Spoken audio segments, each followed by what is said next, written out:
Hello and welcome. My name is Karen and you may know me as Art on the Fridge on Instagram. In this video, I'm going to show you how I made this relatively large doodle. I didn't start filming at the very beginning, but you can imagine that the beginning was made more or less like the rest of the doodle.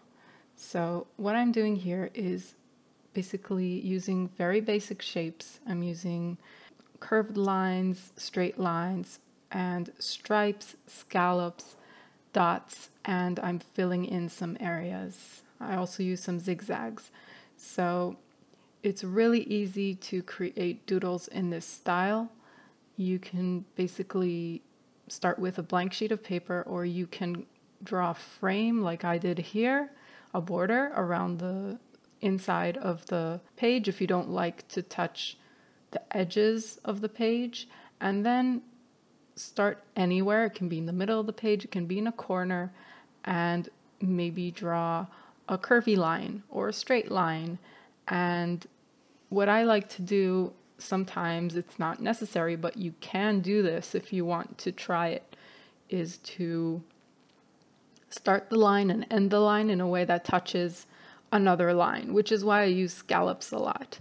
So you can see that wherever I start a new shape, before I fill it in, I start where there's already a line, and then I go and attach the end of the line to another place where there's already a line.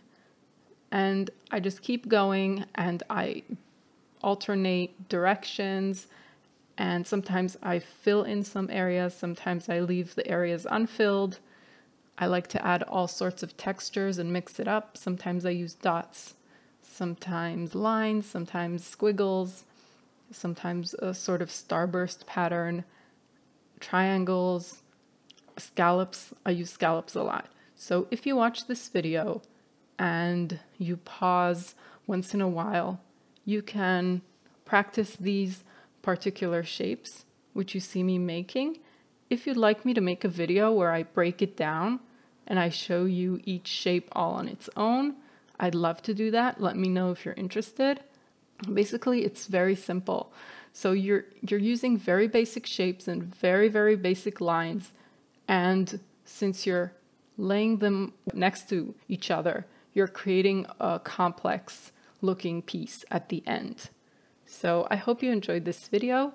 If you did, I'd appreciate it if you subscribed and left a like, and I'll see you next time.